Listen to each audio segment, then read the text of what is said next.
திருவள்ளூர் மாவட்டம் பொன்னேரியில் உள்வாங்கிய பாதாள சாக்கடை குழாயில் தனியார் வாகனம் சிக்கிக் கொண்டது.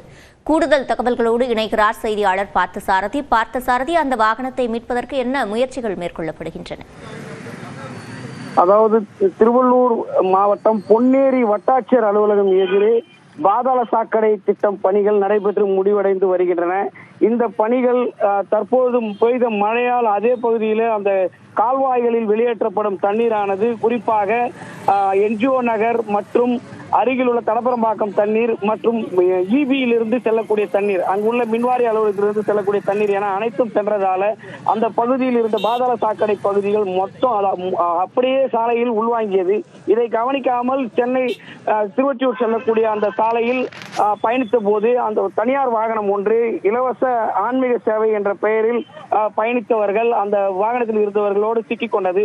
பல மணி நேரம் போராடியும் அதனை மீட்க முடியாமல் தற்போது வரை மீட்பு பணியில் தீவிரம் காட்டி வருகின்றனர். இதனால் டிஎச் சாலையில் போக்குவரத்து நெரிசல் ஏற்பட்டுள்ளது. விவரங்களை வழங்கியமைக்கு நன்றி பார்த்தசாரதி.